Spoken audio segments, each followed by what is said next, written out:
నిన్న మనం ప్రకటించిన రీతిగానే రాత్రి భోజనాలు అద్భుతంగా దేవుడు అందరికీ సమకూర్చాడు. ఏదేమైనా సరే అందరూ సంతోషంగా ఉండాలి, అందరూ సంతోషంగానే ముందుకెళ్ళాలి. దేవుడు చేసే ఆశ్చర్యకర అద్భుతకరాలు గొప్పవి, సంతోషకరమైనవి, మేలుకరమైనవి. ఎందుకంటే కోటి కోసమే కోటి విద్యలని మనం అనేకసార్లు చెప్తూ ఉంటాం. లేని వారందరికీ మనం ఖచ్చితంగా భోజనాలు పెట్టాలి, లేని వారికి ఎప్పుడూ మనం అందుబాటులో ఉండాలని చెప్పేసి మనం ఎప్పుడూ ఒక వినాదం ముందుకు తీసుకొస్తూ ఉంటాను. అయితే అందరూ ఇక్కడ ఉన్నవారందరూ గొప్పవారే, ఎవరు భేదవారు కాదు. అందరూ సంతోషంగా ఆనందంగా రాత్రి భోజనాలు చేయడం జరిగింది. మనం ఎప్పుడు చెప్తూ ఉంటాం, ప్రార్థన అయిపోయిన తర్వాత భోజనాలు ఉంటాయి అని. రాత్రి 150 మందికి ఆ బిర్యానీ చేయడం జరిగింది. ఒక 100 మంది లోపే వచ్చి భోజనం చేశారు. ఇంకా ఒక 50 మంది దాకా మిగిలిపోయినాయి. అయితే ఇంకా చాలామంది లేని వారికి మనం అనేక ప్రాంతాలకు తీసుకెళ్ళి భోజనాలు వడ్డించాలి కనుక మనం వెళ్దాం రండి. అందరం కలిసి భోజనాలు చేద్దాం, అలాగే తీసుకెళ్ళి పంచుదాం. అందరూ సంతోషంగా ఉండాలి, అందరూ సంతోషంగా జీవించాలి భూమి మీద. ఎందుకంటే ఎంత కష్టపడినా భోజనం కొరకే కదా, మనం ఏది చేసినా భోజనాలు పెట్టడాకే కదా, భోజనాలు తినటాకే కదా. దేవుణ్ణి స్తుతించాలి, దేవుణ్ణి ఆరాధించాలి, నిజ దేవుడు ఎవరో తెలుసుకోవాలి. అలాగే లేని వారికి మనం భోజనాలు అందించాలి. రండి ముందుకు వెళ్దాం, ప్రతి ఒక్కరికి భోజనాలు పెడదాం, ప్రతి ఒక్కరితో సంతోషంగా ఉందాం, మనం కూడా సంతోషంగా జీవిద్దాం. చూడండి, చిన్నపిల్లలతో పెద్దవారితో ఎంత సంతోషంగా ఉంటుంది. నేను ఎప్పుడు చెప్తాను కదా, రండి భోజనాలు పెడదామని. ఈ ఆనందం తిరిగి రావాలంటే చాలా కష్టం అండి. మనం ఆనందంగానే ఉండాలి, ఆనందంగానే జీవించాలి.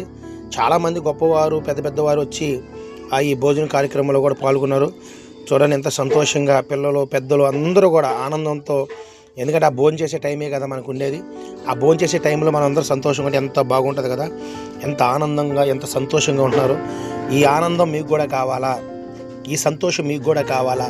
అయితే రండి మనందరం కలిపి ప్రతి వారం ప్రతి నెల భోజనాలు పెడదాం. సంతోషంగా అందరితో పాటు మనం కూడా తిందాం.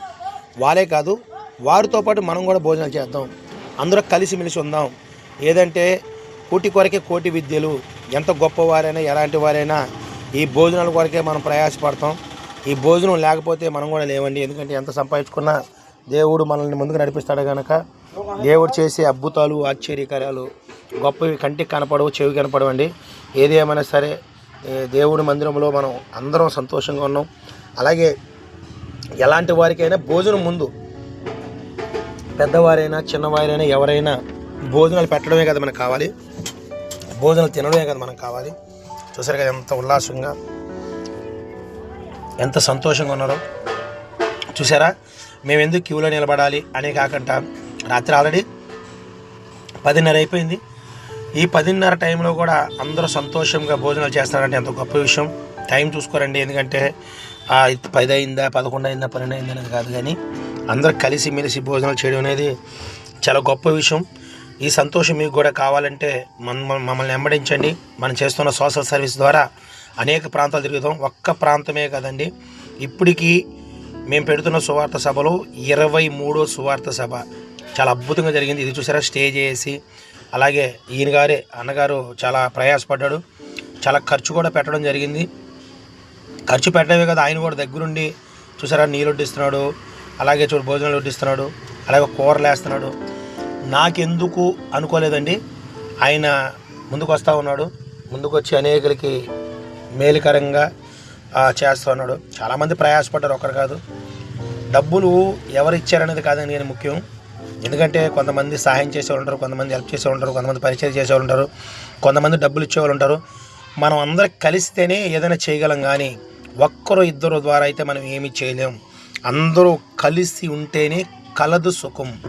కలిసి ఉందాం, కలిసి జీవిద్దాం, అలాగే కలిసి లేని వారికి సహాయం చేద్దాం, కలిసి అందరం సంతోషంగా ఇలాగా మంచి మంచి కార్యక్రమాల్లో పాల్గొందాం. రండి, మిమ్మల్ని పదే నేను పిలవడం కూడా అదేనండి.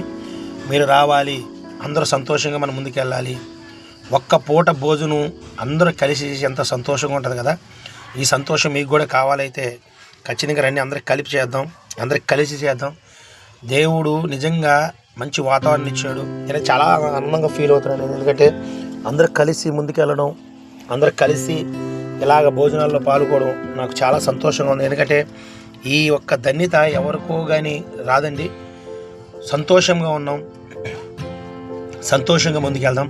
చూసారా, అన్నగారు డబ్బులు పెట్టడమే కాదు, సేవా కార్యక్రమం ఎంత చురుగ్గా పాల్గొంటున్నాడో, అందరికీ అన్నం వేయడం కానీ కూరలు వేయడం కానీ ఎంత హుషారుగా వెళ్తున్నాడంటే చాలా సంతోషం. 100 మంది భోజనం చేశారంటే ఇది మామూలు విషయం కాదండి. 100 మంది భోజనం వేయడం జరిగింది. 100 మంది భోజనాలు పెడతా ఉన్నాం. 100 మందికి చూశారు కదా. ఇంకా ఒక 50 మందికి భోజనాలు మిగిలిపోయినాయి. బాత్మైసూర్ బియ్యం అండి, అది అసలు నిజంగా చాలా అద్భుతం. ఇప్పుడు దాకా చేసిన సువార్తల్లో ఇది కూడా చాలా గొప్ప కారణం. ఎందుకంటే ఎవరికి లేదు అనకంట, ఏది మాకు దగ్గర సాలదు అనకంట, ప్రతి ఒక్కరికి వచ్చిన వాళ్ళందరికీ పిలిచి భోజనాలు పెట్టడం జరిగింది. ఏమంటే చెప్తున్నాను కదా, ఒక్కరు చేస్తేనే ఒక గొప్పగా ఉంటుంది. అలాగా 2, 3, 4, 5, 10 మంది 20 మంది కలిపి చేస్తే కొన్ని 100 మందికి 1000 మందికి పెట్టవచ్చండి. నేను ఎప్పుడు చెప్తాను, 10 మంది మనం కలిసామంటే ఒక 100 మందికి భోజనాలు పెట్టవచ్చు. 10 మందికి కలిస్తే 100 మందికి భోజనాలు పెట్టవచ్చు. అదే 20 మందికి ఒక 30 మంది కలిస్తే 1000 మందికి భోజనాలు పెట్టవచ్చు. అందుకని ఏంటంటే అందరూ సంతోషంగా ముందుకెళ్దాం. ఎవరికి ఏది కావాలో మనమే సమకూరుద్దాం. రండి ముందుకెళ్దాం, సంతోషంగా ఆనందంగా అనేకులకి మన భోజనాలు పంచిపెడదాం. ఇంకో గొప్ప విషయం ఏంటంటే ఉగాది ఆ రోజు, నెక్స్ట్ రోజు రంజాన్. అంటే జరిగిపోయింది భోజనాలు చేసేటప్పటికి ఆల్రెడీ యుగాది వెళ్ళిపోయి రంజాన్కి అడుగు పెట్టేశాం. అంటే ఉగాదిలో మనం ముందుకెళ్ళాం, అలాగే 12 దాటేసిన తర్వాత రంజాన్లోకి వచ్చేసాం. అయితే ఏదేమైనా సరే అటు హిందువులకి ఇటు క్రైస్తవులుగా మాకు, అలాగే తెల్లారితే ముస్లిమ్స్కి, అది ముగ్గురికి సరిపడగా వీడియో అండి ఇది. అందరూ కూడా సంతోషంగా ముందుకెళ్దాం, సంతోషంగా ఉందాం. హిందూ ముస్లిం అనేక భేదాలు లేవు కానండి, అందరూ కలిసి మనం ముందుకెళ్ళి భోజనాలు చేయడం అనేది గొప్ప విషయం. ఇప్పుడు ఈ భోజనం చేసేవాళ్ళు హిందువులు ఉన్నారు, అలాగే క్రైస్తవులు, ముస్లిమ్స్ అందరికి కలిపి ఈ ఒక్క భోజనాలు కార్యక్రమంలో పాల్గొనడం చాలా గొప్ప విషయం. చెప్పాను కదండి, ఈ శరత్ గారు చూశారు కదా, ఈ శరత్ పక్కా మామూలు విషయం కాదు. అసలు హిందువుల్లో చెప్పాలంటే ఎప్పుడు మనకి నామాలు పెట్టుకుని ఉంటాడు. చూశారు కదా అన్నగారు ఎంతమంది ఉత్సాహంగా ఉల్లాసంగా ఈ భోజనాల కార్యక్రమంలో ఉన్నారంటే ఇది మాటలతో వర్ణించలేమండి. అదే చెప్పేది, కూటికి కులం లేదండి, అన్నానికి కులం లేదు. అది ఏ మతమైనా ఏ కులమైనా, భోజనానికి కుల మతాలు లేవు. అందరూ సంతోషంగా ఉండడానికి ఒక ఈడో సాదృశ్యం. మనం చెప్తూ ఉంటాం, చాలామంది చర్చికి వెళ్ళేవాడు ఇది మనకి ఏం హెల్ప్ చేయాలి, ఇది మనకి ఎందుకు అనుకోవాలి. కానీ నేను ఏది చేసిన లాస్ట్లో భోజనాలు ఉన్నాయి చూడండి, భోజనానికి కులం లేదు, భోజనానికి మతం లేదు, తాగే నీటికి మార్గం లేదు. అనేకలు ఎదుట మనం సాక్షిగా ఉండాలంటే, మంచి జరగాలంటే ఏదేమైనా సరే గొప్ప విషయంలోనే అవుతుందండి. ఏదైనా సరే మంచిగా జరగాలి, మనం మంచిగా ముందుకెళ్ళాలి, సంతోషకరమైన వాతావరణంలో మనందరం ఉండాలి. అందుకని రండి అందరం కలిసి వెళ్దాం, కలిసి చేద్దాం. చెయ్య కలిపితేనే సపోర్ట్లు అనేది వస్తాయండి. అందుకని నేను చెప్తున్న మాట ఇది, అందరం కలిసి మెలిసి ఉందాం, ముందుకెళ్దాం. దేవుడు మనకిచ్చిన ఆనందాన్ని మనం తోసిపుచ్చుకోవద్దు, దేవుడిచ్చిన కృపని మనం తోసిపుచ్చుకోవద్దు, కలిసి వెళ్దామనండి. చెప్పాను కదా, మరి ఒకసారి చెప్తాను, ఎంతమంది చాలా దూరం నుంచి వచ్చారండి. చుట్టుపక్కల ఒక్క ఏరియాలో ఉండేవారు కాదు, వాళ్ళు నలుదిశల నుంచి వచ్చారు, 4 పక్కల నుంచి వచ్చారు. మనం అంతమందిని సమకూర్చుకోగలుగుతున్నాం అంటే ఇక్కడ చాలామంది ప్రయాసం ఉంది. అక్కడ ఉన్న పాస్టర్లు కావచ్చు, ఇదిగో జేమ్స్ గారు చాలా కష్టపడ్డాడు. ఆ జేమ్స్ అసలు మామూలు కష్టం. ఇప్పుడు దీంట్లో వరకు నా భారం అయితే లేకనే చేశాడు, ఎందుకంటే ఎప్పుడు 2 రోజులు 3 రోజులు ముందు తిరగాలి, అన్నీ తిరగాలి. జేమ్స్ గారు అయితే మొత్తం చేశాడు. అలాగే అక్కడ స్థానిక ఫాస్ట్ ఈ అన్నగారు అయితే చాలా హెల్ప్ చేశాడు. మనకి హెల్ప్ అనేది మామూలు విషయం కదండి, మాటల్లో చెప్పాలనేది హెల్ప్ చేశాడు. ఇలాంటి హెల్ప్ అందరూ కలిసి చేయాలి, కలిసిమెలిసి ఉండాలి. ఏదేమైనా సంతోషంగానే ఉంటాకి మనం వెళ్ళాలి ముందుకి. పాస్టర్లు కాదు, అందరూ కలిసి ముందుకు ఉండాలి. ఏదేమైనా సరే కొంచెం మనం మనసు పెడదాం. ఇది జరిగిన సువార్త సభకి ఒక పాంప్లెట్ అయిపోయిన తర్వాత సాయంత్రం భోజనాలు ఇవి. చెప్పాను కదా, సంతోషంగా అందరూ ఉండాలి, అందరూ ముందుకెళ్ళాలి. ఆకలి బాధతో ఎవరున్నారో వాళ్ళందరికీ సంతోషంగా మనం భోజనాలు పెట్టాలి. దేవుడు ప్రతి ఒక్కరిని ఎన్నుకున్నాడు, అందుకని అందరికీ భోజనాలు పెట్టాలి, అందరూ సంతోషంగానే ఉండాలి. ఏది ఏమైనా దేవుని కృపతో మనం ముందుకు వెళ్ళిపోవాలి. చూశారు కదా, అన్నానికి కానీ, తాగే నీటికి కానీ, కట్టుకుండే బట్టలకి కానీ, పీల్చే గాలికి కానీ కుల మతాలు లేవండి. ఖచ్చితంగా గుర్తుపెట్టి, తినే అన్నానికి కులం లేదు, తాగే నీటికి కులం లేదు, కట్టుకునే బట్టలకు కులం లేదు, పీల్చే గాలికి కులం లేదు. అందుకే అందరూ సంతోషంగా ఉండాలి. చెప్పాను కదా, ఉగాది రోజు స్టార్ట్ చేసాం, అలాగే ఆ రంజాన్లో కలిసిపోయాం.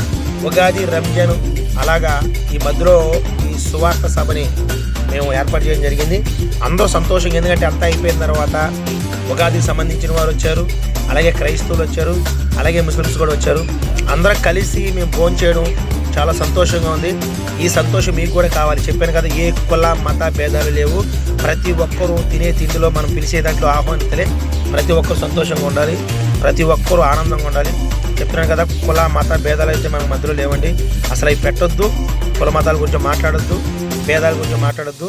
అందరూ సంతోషంగా ఉండాలి. పీల్చే గాలికి కులం లేదు కాబట్టి మనకు కులాలు వద్దు.